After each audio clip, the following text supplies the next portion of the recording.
tutorial, we'll understand how can we integrate this artificial intelligence with Selenium. So before going to the integration, we'll understand what is artificial intelligence. So artificial intelligence is like a big umbrella. So under this, we have different subsections like machine learning, neural networks, robotics, data sciences. So like this, we have multiple subsections in it. So what is generative AI?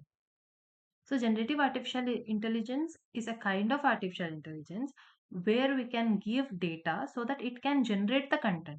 By accepting the data what we have given, it can generate the content.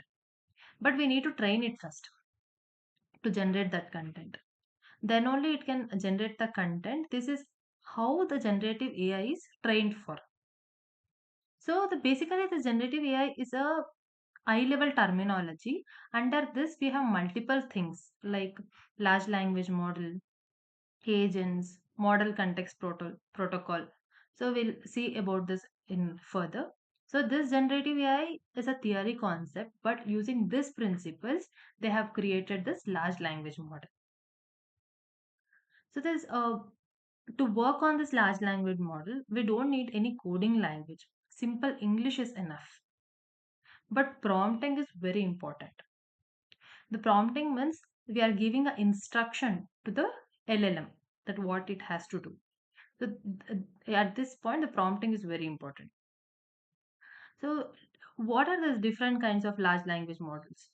So the different large language models are like ChatGPT, Google Gemini, DeepSeek. These are all LLMs, which takes the data what we give and it creates a content and give to us. So by using this, we are creating codes, scripts, we are generating emails, we are generating blogs for, and we are doing lots of things. We are taking assistance of this LLMs. But one limitation of LLM is like it can learn things but cannot do the action. Means if we take a chat GPT, if you give the prompt to create any of the test keys, it will generate but cannot execute the test keys on real browser. So this is the reason the agents come into picture. So what is agents? Agents will actually perform actions. This LLMs can learn things, but it cannot do the action. But agents can do the actions. Which kind of actions it can do? Means this can execute your automation scripts on your real browsers. This is a special thing the agent has. So it can interact with your browsers, backend APIs, backend databases. It can access all your resources you have used in the background, even though remotely or it is available in your local system as well. For example, ChatGPT cannot access the software you installed in your system, right? But agent can do it.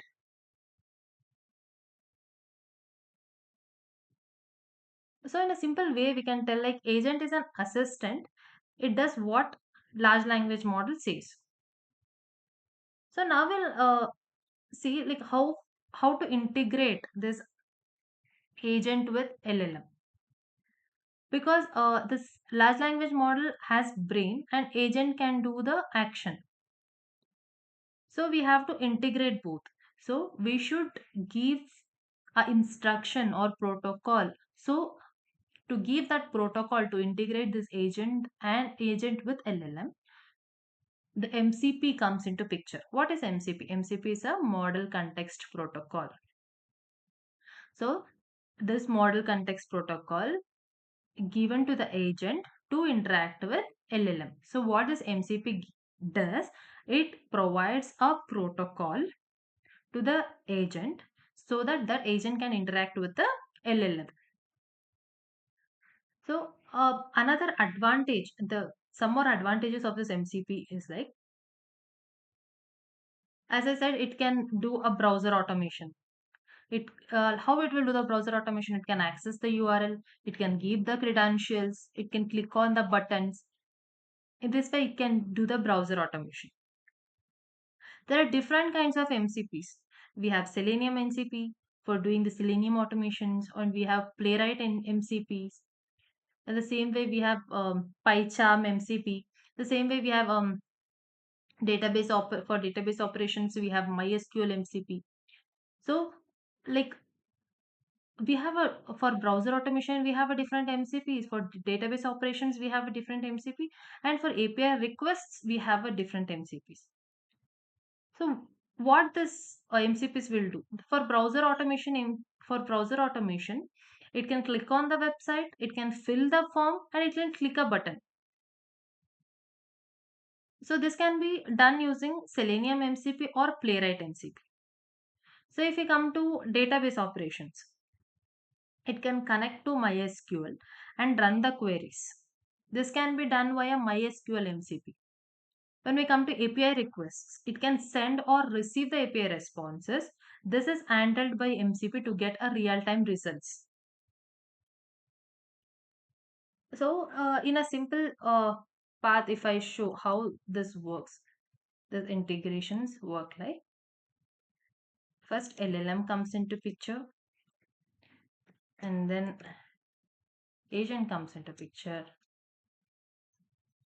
and then MCP comes into picture. This is the connection between LLM, agent, and MCP.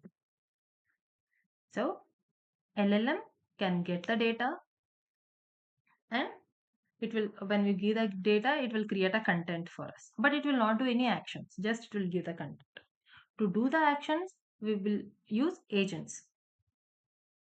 So to integrate this LLM and agents, we use MCPs.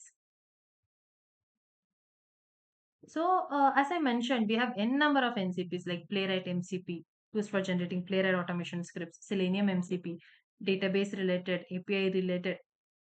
Different technologies have different MCPs. So in this way, we can use this LLM, agent, and MCP. So I hope you guys are clear about these concepts: AI, generative AI, large language model, prompting, agents, and this MCP. So in further, I'll show you a real-time example as well in the next tutorial. So for now, let's be clear about the theory concepts. And next, let's go about GitHub Copilot. So nowadays we are hearing this word lot of Netflix. GitHub Copilot has become very famous. So what is this? Basically, what is this GitHub Copilot? It is a framework that is implemented with help of large language models and along with GitHub repositories. So these are designed by GitHub, where this GitHub Copilots provide automatic suggestions while writing the code. From where it is giving these suggestions? From existing GitHub repositories. When we integrate this GitHub Copilot with our automation framework or IDE, it automatically suggests the code, and sometimes it will complete the code as well. Sometimes if there is any issue in the code, GitHub Copilot will help you to rectify it. So these are the advantages of the GitHub Copilot. So it is helping you, it is suggesting you to fill the code, or sometimes it is completing our code, or it is helping us to rectify the issues in our code. And also if we ask any query, the GitHub Copilot can give the response, because this is also a part of the generative AI. And when we come to uses of this GitHub Copilot, it can generate code based on the given prompts, as I discussed. And what it will use. So internally, this GitHub Copilot uses this OpenAI Codex, and it is trained on billions of lines of public code. So this GitHub Copilot can quickly suggest the code. It reduces our typing work, and it will save our time. This is mainly designed for coders. It may be developers or automation testers. It is supported by a different editors, so we can install with any IDE like VS Code, PyCharm, Eclipse, Visual Studio, and all languages and all technologies are supported nowadays. This GitHub Copilot is a free and a paid source. it has both free and paid source. If you want to see like which are the IDs this GitHub Copilot supports, so you can just type GitHub Copilot, and if you go with this link, so here uh, the last we can see it supports so many IDs, so many editors, Eclipse, Azure Data Studio, and we can see we have both free and paid versions of this GitHub Copilot. So if you are using this GitHub Copilot in your companies, so at that time you can use a paid version. But for now we are practicing, we'll go with the free edition. So this is about the GitHub Copilot. And next we'll see how can we install this GitHub Copilot in a Eclipse ID. For now we are doing it in a Eclipse. You can try with the other IDs as well. For now I'll show you Eclipse. So first we should have a Eclipse ID in our system. I already have installed this Eclipse. I have opened it. If you have not, please download and install the Eclipse. After that, we have to go for the help Eclipse marketplace.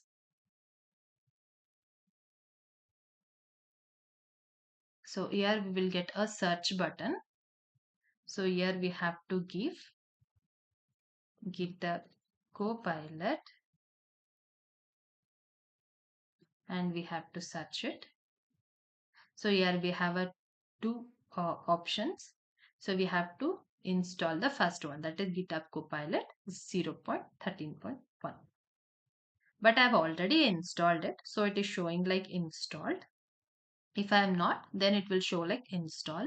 Then you have to click on that button and click on install and finish it. So once the installation completes, it will ask for restarting the Eclipse ID. So you have to restart it. Then after restarting, you will be able to see a extra button here, that is Copilot. And down next to this bulb button, you will be able to see another icon. So this two changes you will identify once you have installed the Copilot. So after installing it, we have to sign in to this Copilot. So how to sign in? Before that, you should have a GitHub account. If you have, then it is fine. If not, please create a new GitHub account. So of that, here you have to click on this Copilot, then sign in to GitHub. Here it will show a device code. We have to copy this and we have to go to this GitHub website. But it is directly giving us a button that it will copy this code and it will open the URL. So just we have to click on this button. Then it will take us to this URL. We have to click on. I already have a GitHub account, so it is just asking for sign in. I'm clicking on continue. So here already we have copied the device code. Just we have to click on Control V and then continue. So now I'll give us a authorize GitHub. So we have to authorize the GitHub. So it is asking my password.